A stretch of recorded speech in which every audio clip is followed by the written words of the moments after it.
Reliability refers to the consistency of a measure or test. In simple terms, if you take a test or measurement multiple times, reliability means that you should get similar results each time, assuming that what you are measuring hasn't changed. High reliability indicates that the tool you are using measures accurately and consistently over time. Key concepts. 1. Types of reliability. There are several types of reliability that researchers commonly assess. 2. Test-retest reliability. This type measures the consistency of a test over time. If you take the same test on 2 different occasions and get similar results, it demonstrates high test-retest reliability. Example, if you take a personality test today and then take the same test again 2 weeks later and score similarly, the test has good test-retest reliability. 3. Inter-rater reliability.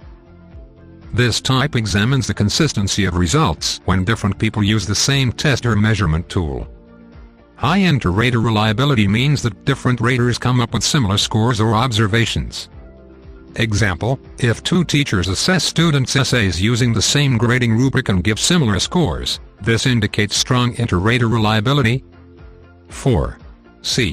Internal consistency. This type refers to whether different items or questions within a test measure the same underlying concept consistently. High internal consistency means that each part of the test contributes to measuring the same thing. Example, in a survey measuring anxiety, if questions that ask about feeling nervous and questions about feeling restless all yield similar responses, the survey has high internal consistency. 5. Importance of reliability. Reliability is critical because it supports the validity of research findings. If a measurement tool is not reliable, the results may vary widely, making it difficult to draw accurate conclusions. Researchers need reliability to ensure that the tests or measurements they use are stable and dependable. 6. Measuring reliability. Researchers often use statistical methods to calculate reliability coefficients, which indicate how reliable a measure is. These coefficients range from 0 to 1, with higher values indicating better reliability. For example, a reliability coefficient of 0.9 or higher is generally considered excellent, while a coefficient below 0.7 may indicate that the measure needs improvement. Example of reliability. Let's go through a practical example to illustrate reliability. Scenario: a study on student performance. 1. Research setup. Imagine researchers want to assess students' math skills using a standardized test. They want to ensure that the test is reliable. 2. Test-retest reliability. The researchers administer the test to a group of students this week and then again 2 weeks later. If the same students achieve similar scores on both occasions, the test demonstrates high test-retest reliability. 3. Inter-rater reliability. Suppose the same student's math problem-solving process is assessed by 2 different teachers. If both teachers score the student's method similarly, the test shows high inter-rater reliability. 4.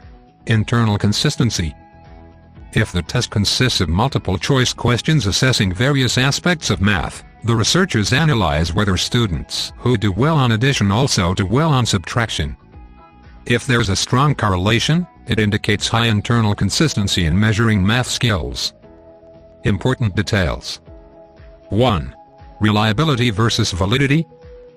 While reliability focuses on consistency, validity refers to whether a test or measure accurately measures what it claims to measure. A test can be reliable but not valid. For example, a ruler may consistently measure length but inaccurately measure the temperature. 2. Factors affecting reliability.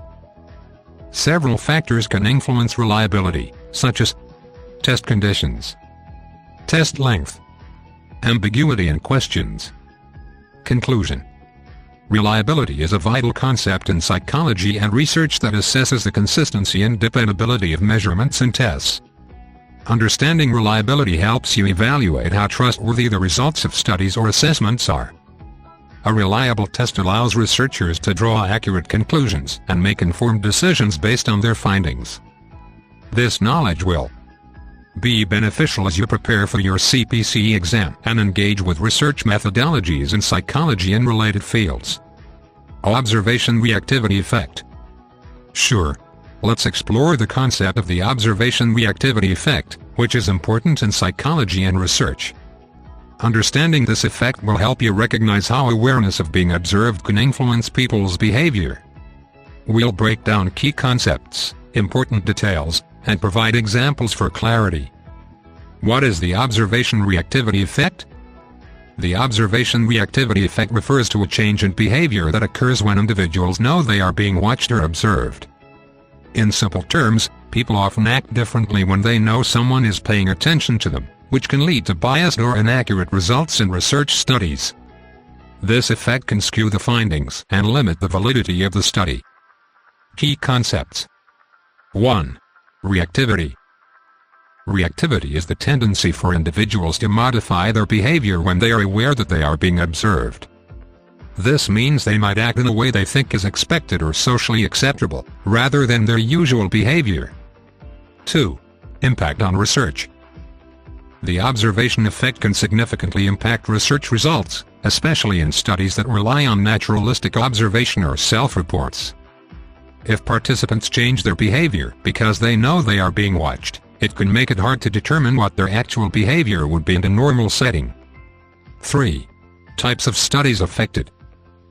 Observational studies, where researchers watch and record behaviors in real time without interference, are especially susceptible to the observation effect. For example, if researchers are studying how people interact in a public park, individuals might change their interactions or become more reserved if they know they are being watched. Example of the observation reactivity effect.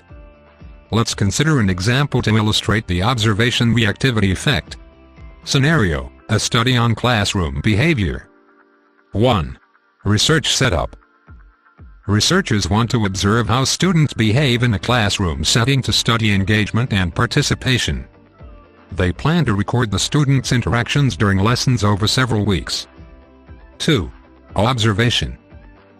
When the researchers arrive to observe the classroom, the students become aware that their behavior is being monitored. Knowing they are being observed, some students might raise their hands more often to answer questions, while others might become quieter or less engaged than usual. 3. Impact on results.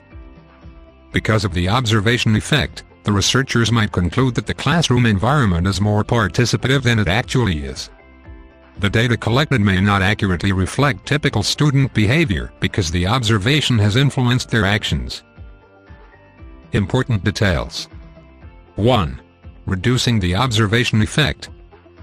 Researchers can take steps to minimize the observation effect, such as using hidden cameras to observe behavior without participants knowing they are being watched.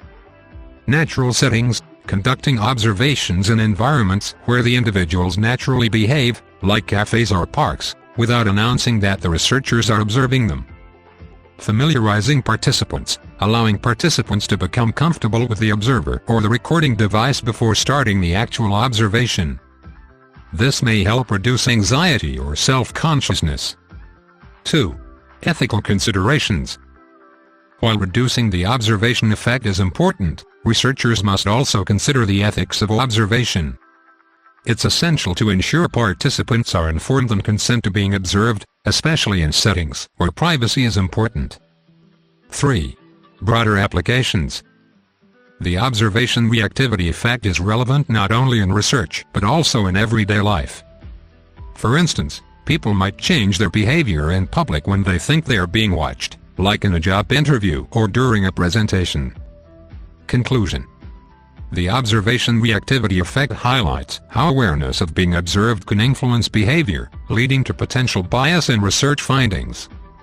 Understanding this effect is important for researchers to design studies that accurately reflect real-world behavior. This knowledge is valuable for your preparation for the CPC exam and helps you critically assess research methodologies in psychology and related fields. Research methodology. Sampling. Simple random sampling. Stratified sampling. Cluster sampling. Systematic sampling. Snowball sampling. Horizontal-vertical sampling. Sure. Let's explore the different types of sampling methods used in research. Understanding these methods is important because how researchers select their samples can affect the reliability and validity of their study results. We'll break down each type clearly, using simple language and examples. 1. Simple random sampling. Simple random sampling is a method where every member of the population has an equal chance of being selected. This method ensures that the sample is representative of the population. Key concepts. Equal chance. Every individual has the same likelihood of being chosen. Random selection. Researchers might use random number generators or draw names from a hat. Example, if a school has 500 students and you want to select 50 for a survey, you could assign each student a number and then use a random number generator to select 50 numbers. This way, each student has an equal chance of being chosen. 2. Stratified sampling. Stratified sampling involves dividing the population into distinct groups or strata based on specific characteristics and then randomly sampling from each group. This approach ensures a representation from each group. Key concepts. Strata, groups based on characteristics. Proportional representation, researchers sample from each stratum in proportion to its size in the overall population. Example, suppose a company wants to survey its employees about job satisfaction. If there are 200 employees divided into 2 departments, researchers might choose to survey 20 from each department to ensure both groups are represented. 3. Cluster sampling. Cluster sampling involves dividing the population into clusters and then randomly selecting whole clusters to participate in the study. This method is useful when it's difficult to access the entire population. Key concepts. Clusters, groups that represent the population, such as neighborhoods or schools. Randomly selected clusters. Instead of sampling individuals from the entire population, the researchers select entire clusters. Example, if a city wants to survey its residents about city services, they could divide the city into neighborhoods and randomly select a few neighborhoods to survey instead of contacting every resident. 4. Systematic sampling. Systematic sampling involves selecting every nth individual from a list or sequence. The first individual is chosen randomly, and the rest are selected based on a fixed interval. Key concepts. Systematic selection, choose a starting point, and then select every nth individual. Interval, the fixed number between selections. Example, if you have a list of 100 students and want to select 10, you might decide to pick every 10th student. If you randomly start with the 3rd student, you would then select the 3rd, 13th, 23rd, and so on until you have your sample. 5. Snowball sampling. Snowball sampling is a non-probability sampling technique often used when researchers need to reach a specific population that is hard to access. In this method, existing study participants recruit new participants from their networks. Key concepts. Network-based recruitment. Participants help identify other participants. Useful for hard-to-reach populations, common in studies involving specific groups. Example, if researchers are studying the experiences of homeless individuals, they might start with one participant who then helps connect them with others. As more people are recruited, the sample snowballs in size. 6. Horizontal and vertical sampling. Horizontal sampling and vertical sampling are terms that relate to the levels at which the sample is taken within a population or organization.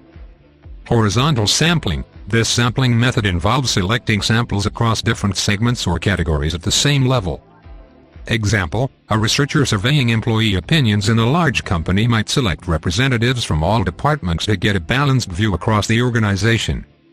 Vertical sampling. This method involves selecting samples from different hierarchical levels or layers within an organization. Example, in studying managerial effectiveness, a researcher might sample lower-level employees, mid-level managers, and top executives to understand perspectives at different levels of the organization. Conclusion. Understanding the different sampling methods is crucial in research because the chosen method affects how representative the findings are of the larger population. Using appropriate sampling techniques helps ensure that research results are valid and can be generalized. Familiarizing yourself with these concepts will be beneficial for your CPC exam and your future studies in psychology and research methods. Operational definition. Sure. let's explore the concept of operational definition, which is important in research and psychology. Understanding operational definitions will help you grasp how researchers clarify and measure the concepts they are studying. We'll break down the key concepts, important details, and provide examples for clarity. What is an operational definition? An operational definition explains how a concept or variable would be measured or observed in a particular study. It provides a clear, specific way to define and quantify vague or abstract ideas so that others can understand exactly what the researcher means and how they are measuring it. Key concepts. 1. Clarity. Operational definitions make concepts clear and understandable. Instead of using vague terms, researchers specify exactly how they will measure their main variables. 2. Measurement. These definitions tell researchers and readers how to see, quantify, or evaluate the concept in a way that is consistent and repeatable. 3. Reproducibility. By using operational definitions, researchers help other scientists to replicate the study. This reliability is essential for verifying and validating research findings. Importance of operational definitions. Consistency. Operational definitions provide a standard way to measure concepts, ensuring that everyone understands and evaluates the same thing. Precision. They eliminate ambiguity, allowing researchers to focus on specific aspects of variables, which is crucial for accurate data collection and analysis. Foundation for research. They form the basis for hypothesizing and interpreting results, making findings more valid and reliable. Examples of operational definitions. Let's look at some examples to make the concept clearer. 1. Measuring stress. Vague definition. Stress levels will be assessed. Operational definition. Stress levels will be measured using the perceived stress scale, where participants rate their stress on a 10-item questionnaire that asks about feelings and thoughts during the last month. Scores will range from 0 to 40. Explanation. Here, the operational definition specifies the exact tool, the questionnaire format, and the scoring system, making it clear how stress will be assessed. 2. Defining academic performance. Vague definition. Academic performance will be evaluated. Operational definition. Academic performance will be measured by the student's GPA at the end of the semester, where the GPA is calculated from grades in all enrolled courses. Explanation. This operational definition clearly states that GPA will be used as the measure, providing transparency about how academic success is quantified. 3. Assessing happiness. Vague definition. Happiness will be measured. Operational definition. Happiness will be evaluated using the Oxford Happiness Questionnaire, which consists of 29 items that participants score on a scale from 1 to 6. Explanation. This definition specifies the exact questionnaire used and how participants will rate their feelings, making the measure of happiness concrete. Important details. 1. Role in research design. Operational definitions are essential when designing research studies, as they influence how data is collected and interpreted. Clear operational definitions ensure that researchers know what to look for and how to interpret their findings. 2. Implications for findings. The way a concept is operationally defined can affect the results and conclusions of research.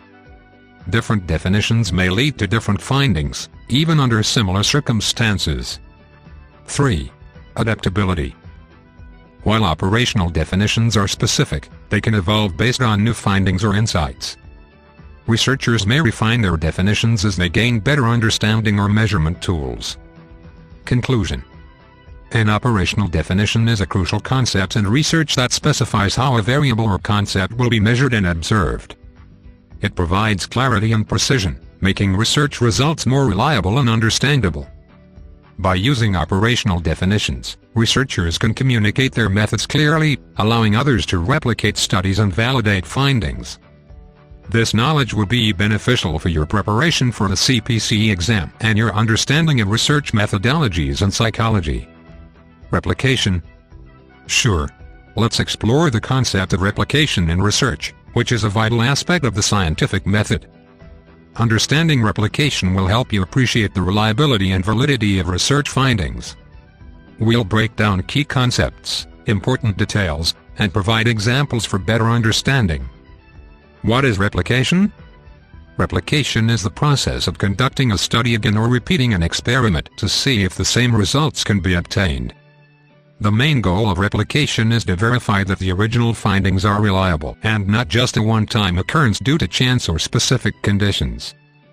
Key concepts. 1. Importance of replication.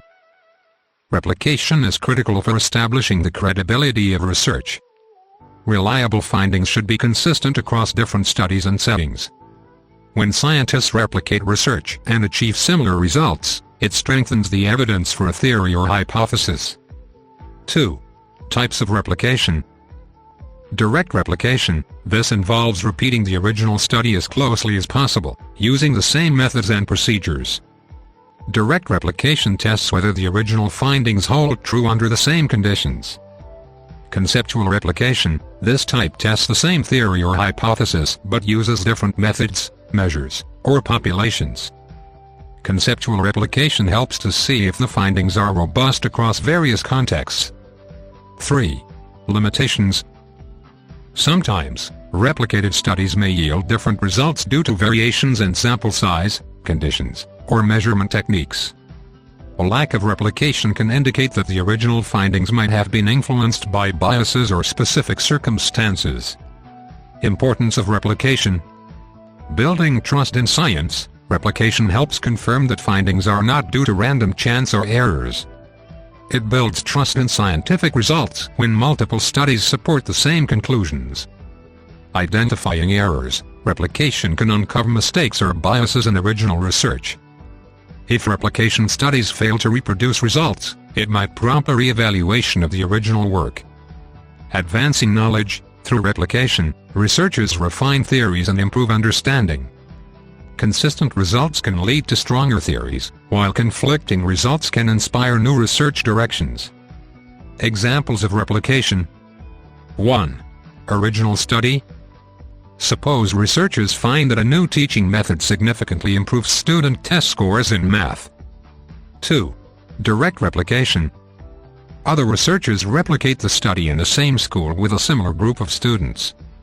If they find similar improvements in test scores, this supports the reliability of the original study.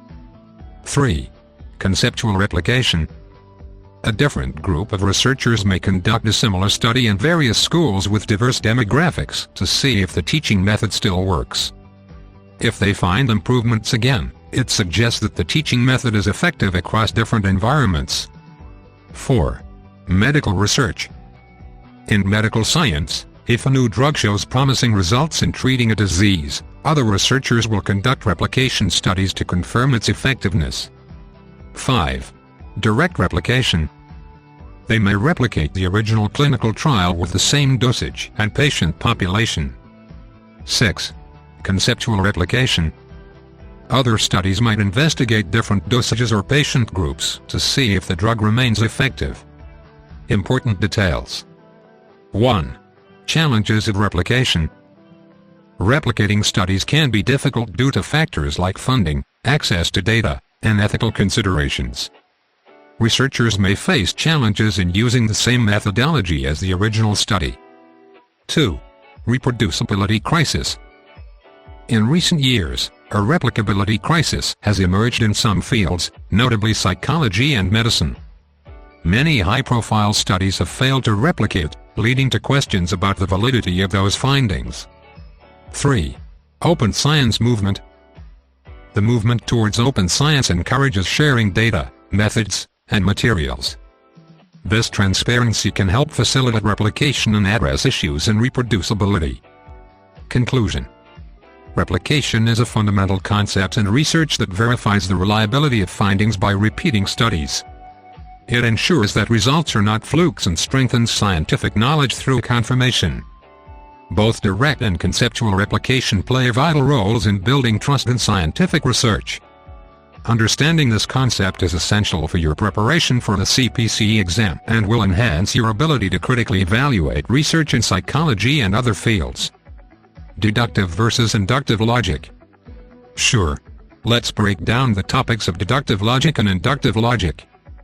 Both are important methods of reasoning used in problem solving, scientific thinking, and decision making.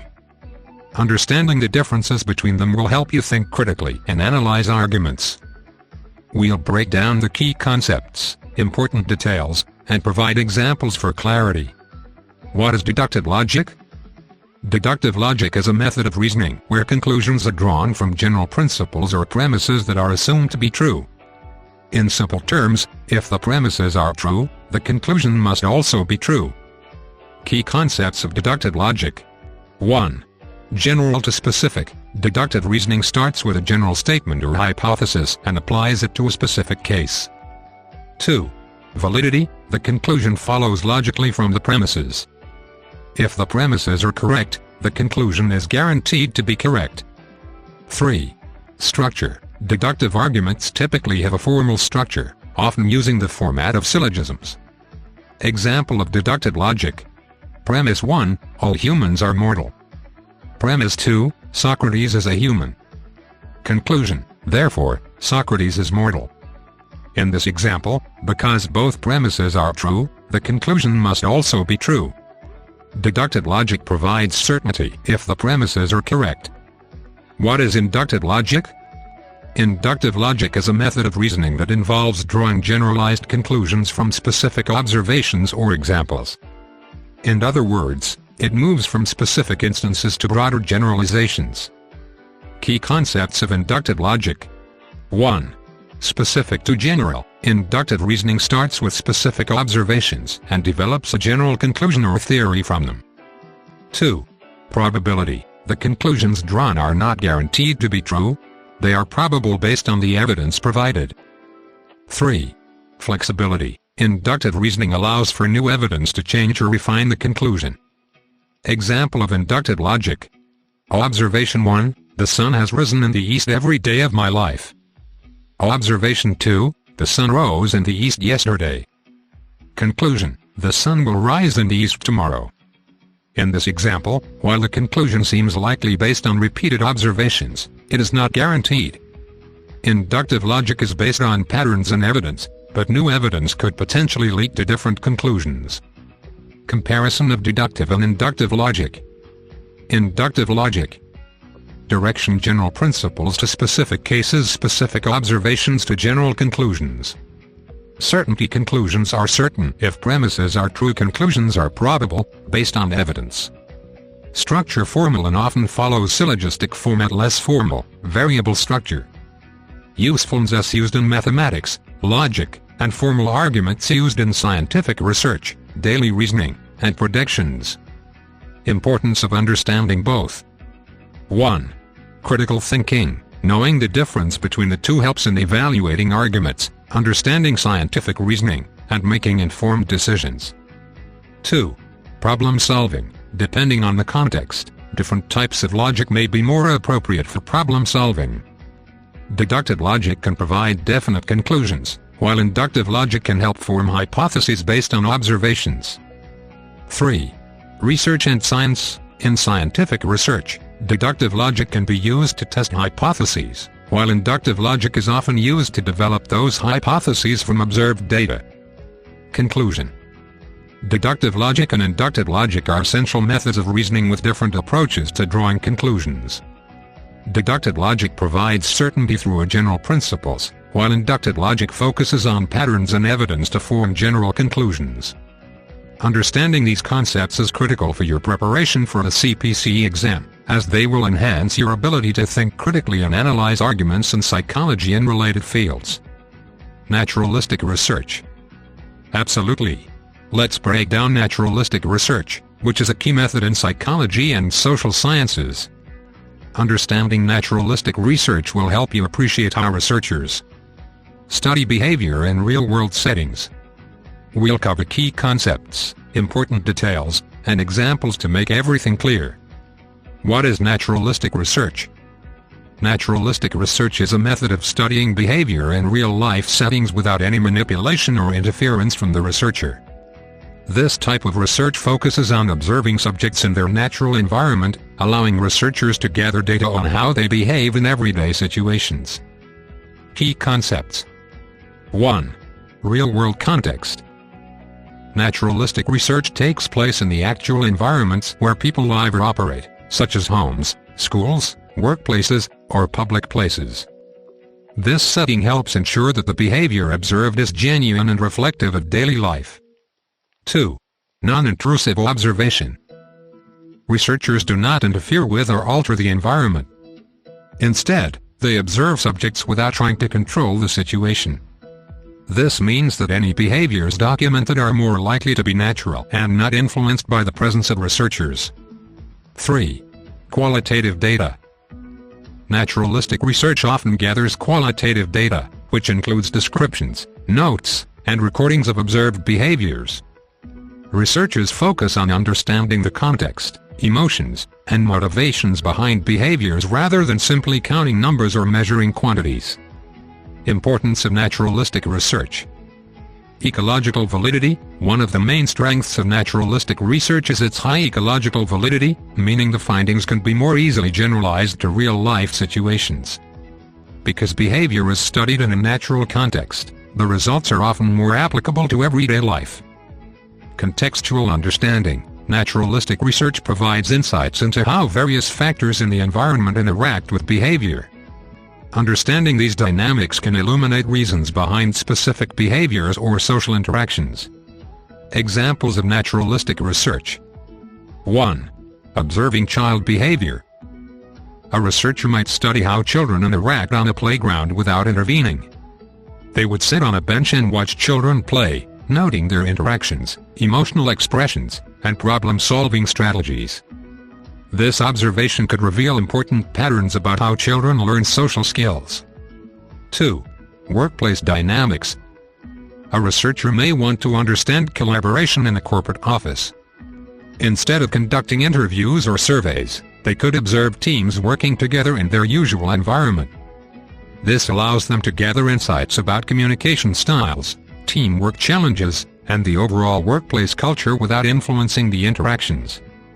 3. Animal behavior. A biologist studying a particular species of birds might observe their nesting habits in their natural habitat.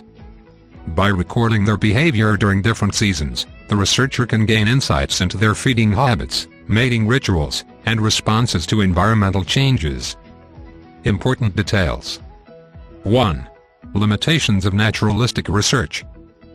Lack of control. Since researchers do not manipulate variables, it can be difficult to identify cause and effect relationships. If a certain behavior is observed, researchers might not be able to determine why it occurred. Observer bias. The researcher's own beliefs or expectations might influence their observations or interpretations. It's essential for researchers to remain objective and aware of their biases. Time-consuming. Naturalistic research can take a lot of time, as researchers often need to spend extended periods observing behavior to capture enough data for analysis. 2. Ethical considerations. Researchers must consider the ethical implication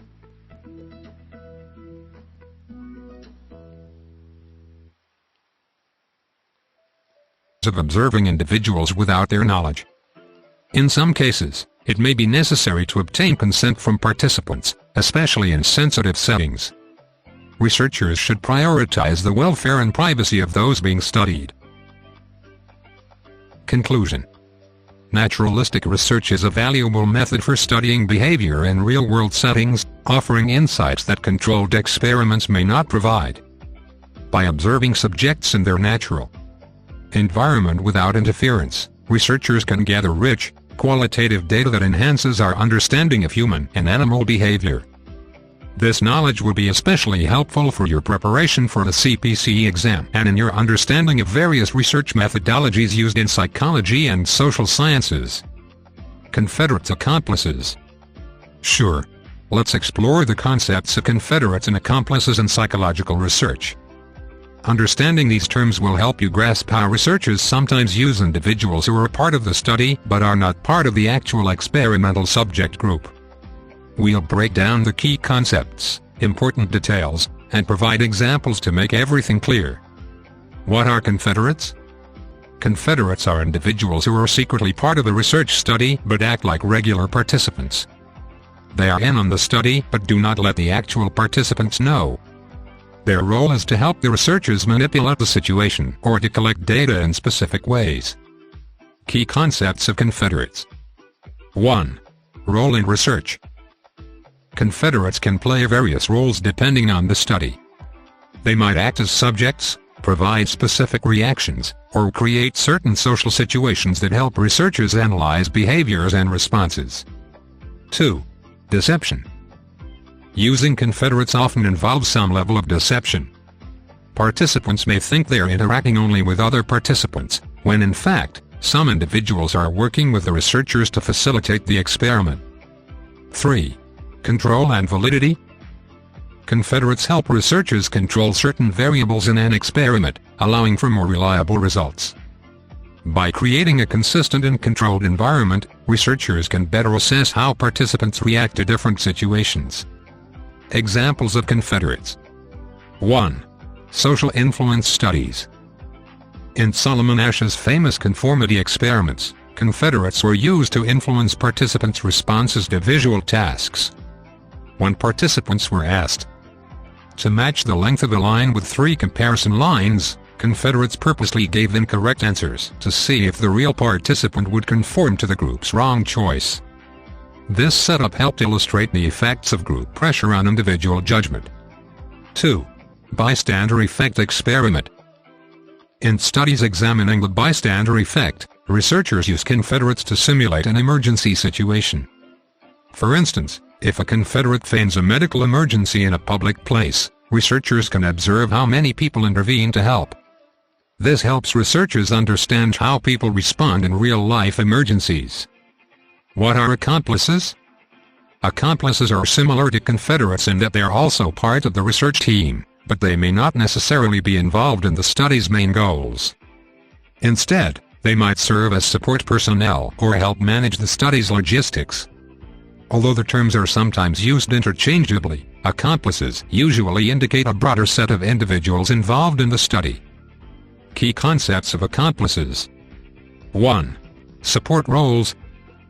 Accomplices might help set up experiments, manage participant flow, or maintain the integrity of the study by interacting with real participants without directly influencing the outcomes. 2. Less deceptive. While accomplices may still be part of the research effort, their role is often less deceptive than that of confederates.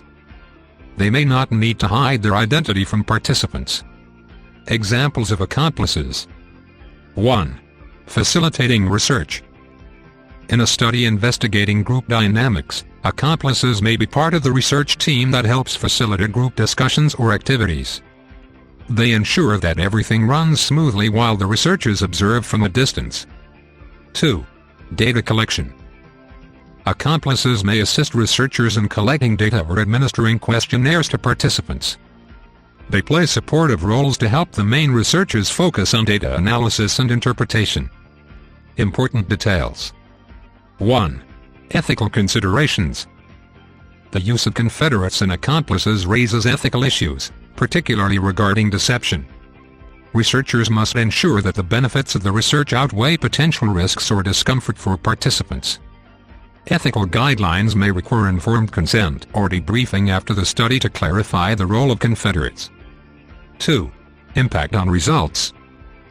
The inclusion of confederates can significantly impact the findings of a study, as they may shape participants' behaviors and responses in ways that are crucial for the research question. Conclusion. Confederates and accomplices are key components in social psychology research that help researchers explore complex behaviors and social dynamics. Confederates are typically involved in the study in a deceptive capacity to influence participant responses, while accomplices often play supportive roles that help manage the research process. Understanding these concepts is important for your preparation for the CPC exam and will enhance your comprehension of how psychological studies are designed and conducted.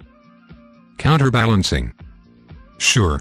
Let's explore the concept of counterbalancing, which is an important technique used in research, especially in psychology. Understanding counterbalancing will help you see how researchers control for potential biases when studying the effects of different stimuli or conditions. We'll break down the key concepts, important details, and provide examples for clarity. What is counterbalancing? Counterbalancing is a method used in experimental designs to control for the effects of the order in which stimuli or conditions are presented to participants. When researchers change the order of stimuli or tasks, they can minimize the influence of order effects on the results of the study. Key concepts. 1. Order effects.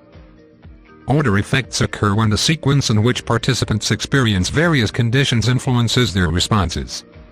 For example, if participants complete a difficult task first, they may feel fatigued when they attempt an easier task later. By changing the order of conditions, researchers can determine if any observed effects are due to the conditions themselves or simply the order in which they were presented. 2. Balancing. Counterbalancing ensures that each condition is experienced an equal number of times in different orders. This helps researchers distribute any potential order effects evenly across all conditions. 3. Types of counterbalancing. Complete counterbalancing. This involves presenting all possible orders of conditions to participants. For example, if a study has 3 conditions, researchers will create every possible order and ensure that different participants experience each order. Partial counterbalancing. Instead of using all possible orders, researchers may use a limited set of orders. This simplifies the design while still reducing order effects. For example, with 3 conditions, researchers might select just a few orders to represent the conditions. Importance of counterbalancing. Eliminating bias. Counterbalancing helps eliminate biases that could arise if participants consistently experience conditions in the same order. This leads to more reliable and valid results. Improving internal validity. By controlling for order effects, researchers can be more confident that any observed differences in responses are due to the experimental conditions rather than the order in which those conditions were experienced. Examples of counterbalancing. 1. Cognitive tasks. Suppose researchers want to study the effects of 2 different types of memory tasks on participants' recall abilities. If all participants did task A first and then task B, differences in performance might be due to fatigue from task A. To counterbalance, half the participants could do task A first and then task B, while the other half does task B first and then task A. This way, any effects from the order of tasks will be evenly distributed. 2. Taste tests. In a study testing different flavors of ice cream, researchers might want to see if flavor preference changes based on the order the flavors are tasted. If all participants taste vanilla, then chocolate, they might prefer chocolate simply because it's the last one they tried. To counterbalance, some participants could taste the flavors in the order of vanilla, then chocolate, while others taste chocolate first, followed by vanilla. This ensures that preference is not simply a result of the order in which flavors are tasted. Important details. 1. Sample size. Counterbalancing may require larger sample sizes, especially with complete counterbalancing, as more participants are needed to represent all possible orders effectively. 2. Complexity. While counterbalancing is an effective technique, it can make experimental design more complex, especially as the number of conditions increases. The more conditions there are, the more orders need to be created. 3. Analysis. Researchers must carefully analyze data to account for any effects of order that may still be present, even with counterbalancing. This helps ensure that the conclusions drawn from the research are accurate. Conclusion.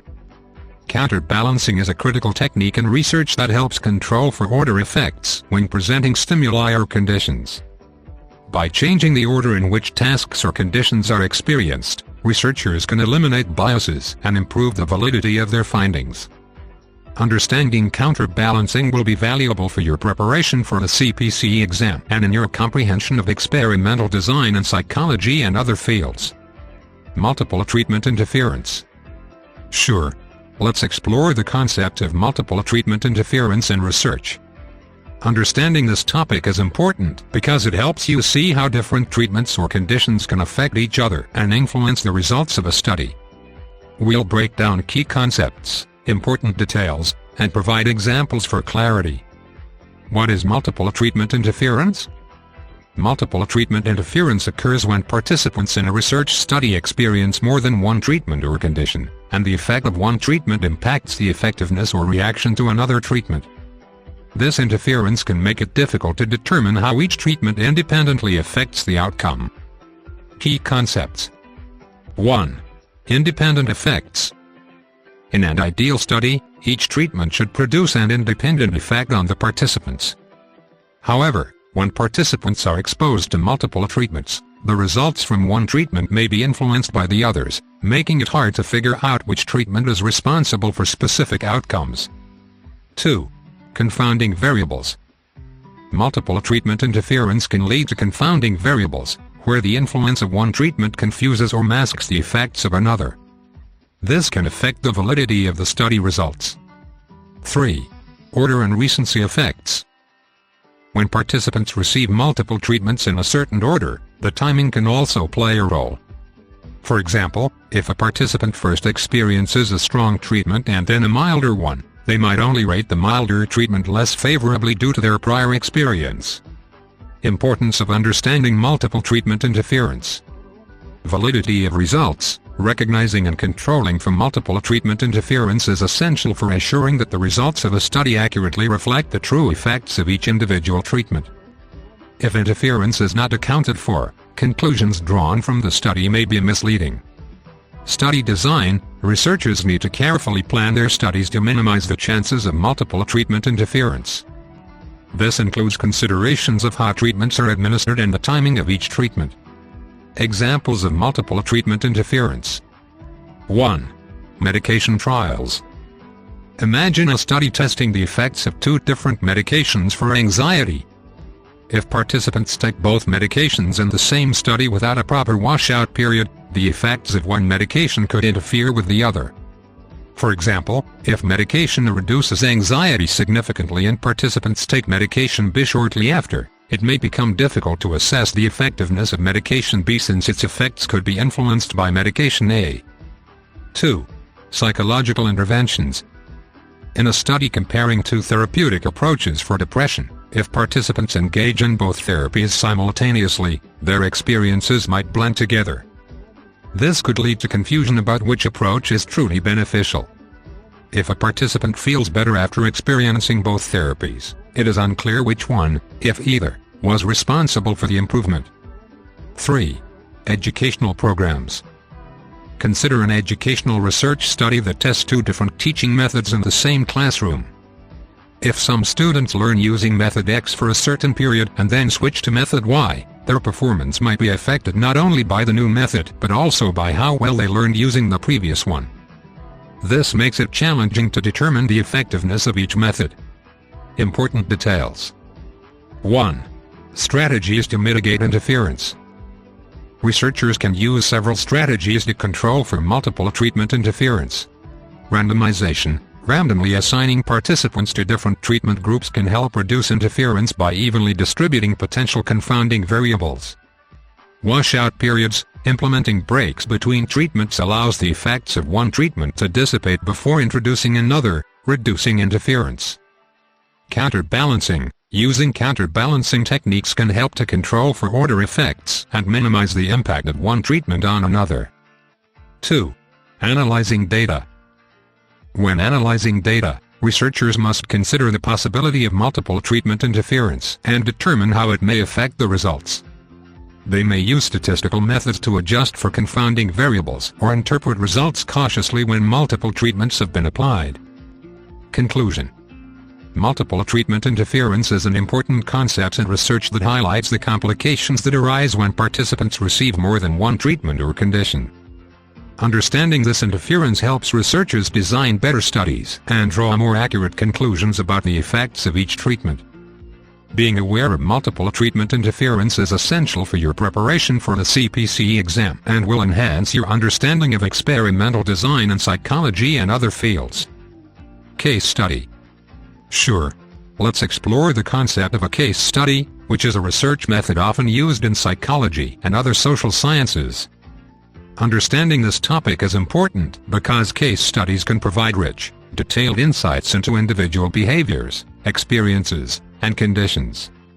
We'll break down the key concepts, important details, and provide examples for clarity. What is a case study? A case study refers to an in-depth examination of a single individual, group, or situation. The N represents the number of participants in the study, and in this case, 1 indicates that the focus is on just one subject. This method is used to gather detailed qualitative data that may help researchers understand complex issues. Key concepts. 1. Intensive exploration. Case studies allow researchers to conduct an exhaustive analysis of one particular case. This can involve collecting various types of data, such as interviews, observations, documents, and other relevant information. 2. Qualitative data.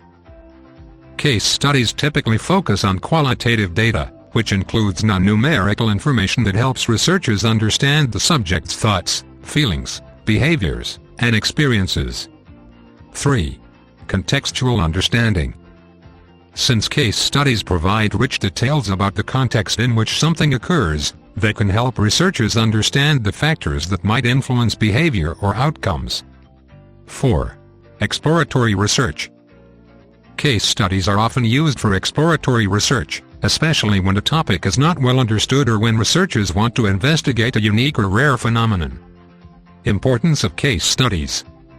Depth of insight. By focusing on one case, researchers can gain deep insights into the complexities of human behavior or experiences that might be missed in larger studies. Theory development. Case studies can help develop new theories or refine existing ones by providing detailed examples of how theories play out in real life. Real-world application. Findings from case studies can inform practical applications, interventions, or therapies based on individual needs and circumstances. Examples of case studies. 1. Psychological disorders. A famous example of a case study is the story of Phineas Gage, a railroad worker who survived a severe brain injury when an iron rod accidentally went through his skull. Before the accident, he was known to be responsible and sociable, but afterward, his personality changed dramatically. Researchers studied his case to learn about the relationship between brain function and personality, contributing to our understanding of the impact of brain injuries on behavior. 2. Rare medical conditions. A researcher may conduct a case study on a patient with a rare disease.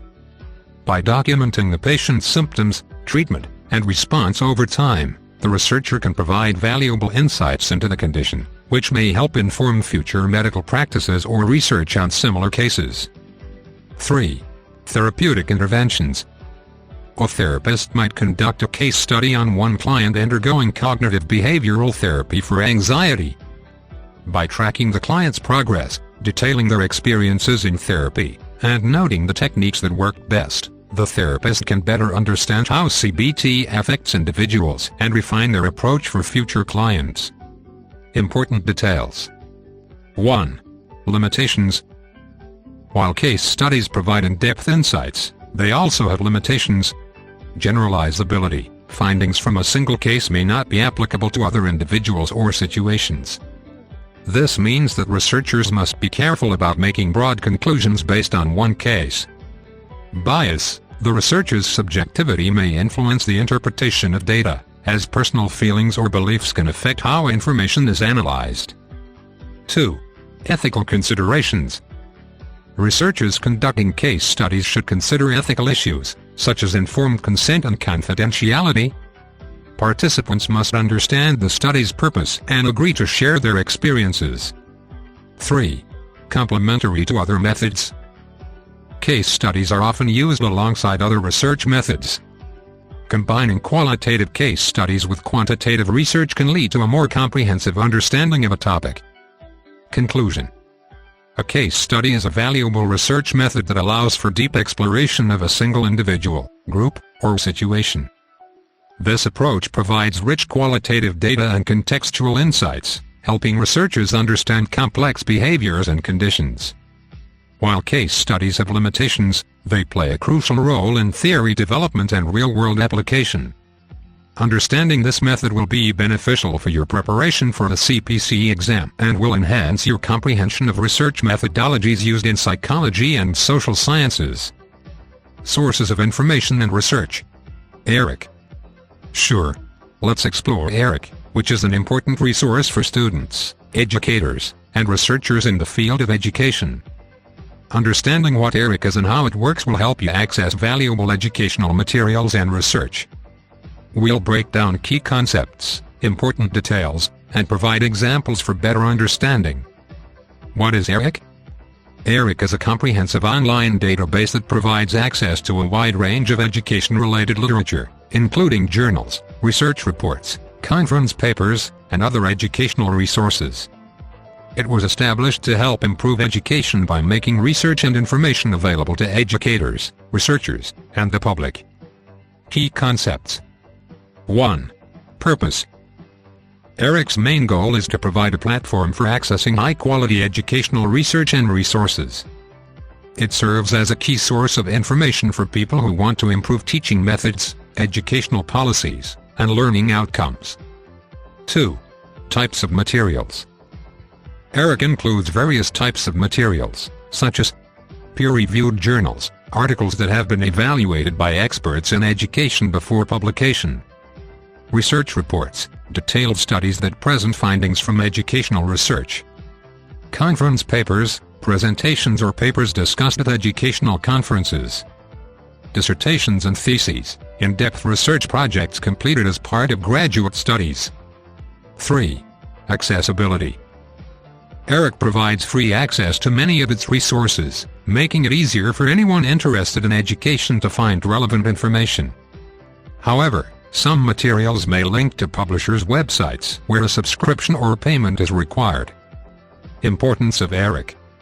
Resource for educators. ERIC is a valuable tool for teachers and administrators seeking evidence-based practices, teaching strategies, and information about educational innovations.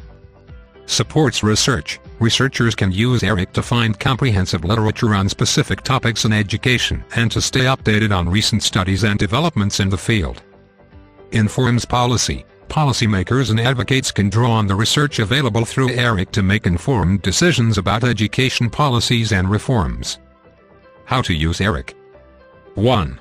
Searching the database. Users can search ERIC by keywords related to their topics of interest. This makes it easy to find specific studies, articles, or reports on subjects like teaching methods, student achievement, or educational technology. 2. Refining searches.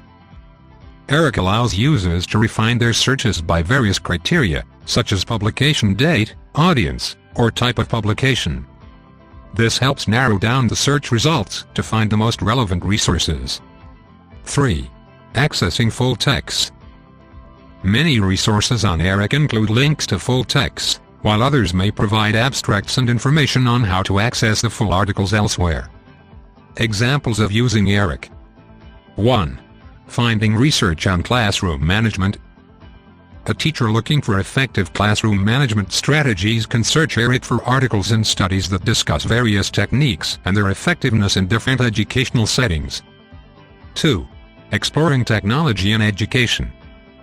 A graduate student researching the impact of technology on learning can use ERIC to find recent research reports and journal articles that evaluate how technology enhances or changes educational practices. 3. Informing educational policy. A school administrator interested in improving student literacy rates can access studies on successful reading intervention programs through ERIC, allowing them to make informed decisions about program adoption. Important details. 1. History of ERIC. ERIC was established in 1966 and is managed by the Institute of Education Sciences within the U.S. Department of Education. Over the years, it has evolved to include a vast array of educational resources. 2. ERIC Digests. ERIC also provides short summaries called ERD that summarize key findings from longer reports or studies. These digests make it easier to quickly grasp essential information without having to read lengthy texts. 3. Limitations. While ERIC is a valuable resource, users should be aware that not all education-related literature exists in the database. Some local or less formal studies may not be included, so it's essential to explore other resources as well. Conclusion. ERIC is an essential online database that provides access to a wealth of educational materials and research. By understanding how to use ERIC, educators, researchers, and students can tap into the latest findings and best practices in education, making it easier to enhance teaching and learning. Familiarizing yourself with ERIC will be beneficial for your studies, especially as you prepare for the CPC exam and your future endeavors in education. Primary versus secondary resources. Certainly. Let's break down the concepts of primary versus secondary resources. Understanding these types of resources is important for conducting research and evaluating information, especially in fields like psychology, history, and social sciences. We'll go over key concepts, important details, and provide examples to make everything clear. What are primary resources? Primary resources are original materials or documents that provide direct evidence or first-hand accounts of events, experiences, or research. They are created at the time something happens or right after, and they have not been altered or interpreted by others. Key characteristics of primary resources. 1. Originality. Primary resources are original works or first-hand pieces of evidence, meaning they have not been modified or analyzed by others. 2. Direct source. They offer direct insight into a subject, event, or phenomenon. 3. Variety. Primary resources can take many forms, including diaries and journals, personal reflections or daily records of experiences. Interviews, direct conversations or discussions with individuals. Photographs and artifacts, visual or physical evidence from the time of the event. Research reports, findings and data from original research studies. Letters and correspondence, written communication, such as letters or emails. Example of primary resources. Historical document, a letter written by a soldier during World War II describing battlefield experiences. Scientific study, a peer-reviewed journal article presenting original research findings on a psychological experiment. Personal diary, the diary of Anne Frank, which provides a personal account of her life during the Holocaust. What are secondary resources? Secondary resources are analyses, interpretations, or summaries of primary resources. They discuss, evaluate, or comment on primary materials, providing second-hand accounts of information. Secondary resources help to contextualize or analyze the original material. Key characteristics of secondary resources. 1. Interpretative. Secondary resources interpret or analyze primary data rather than presenting it directly. 2. Contextualization. They provide background information, critique, or summaries of primary resources, helping readers understand the significance of the primary materials. 3. Types of secondary resources. These can include textbooks, books that summarize and explain theories, research, or historical events. Review articles. Articles that summarize findings from multiple research studies in a particular area. Biographies, accounts of a person's life written by someone else. Documentaries, films that explore events and people through analysis and narration, often using primary resources for content. Example of secondary resources. Textbook, a psychology textbook providing an overview of theories and research on anxiety disorders. Biography, a book about the life of Martin Luther King Jr. that includes interpretations and insights based on primary sources like speeches and letters. Review article, an article summarizing various studies on the effects of social media on mental health, drawing upon several primary research articles. Importance of understanding primary versus secondary resources. 1. Research. When conducting research, knowing the difference between primary and secondary resources helps you assess the reliability and originality of the information you're using. 2. Critical thinking. Understanding how resources relate to each other enables you to think critically about the material and its context. 3. Depth of knowledge. Engaging with primary sources can provide a deeper understanding of a topic, while secondary sources help you gain broader insights and historical context. Summary of differences. Conclusion. The distinction between primary and secondary resources is crucial for understanding research and information gathering.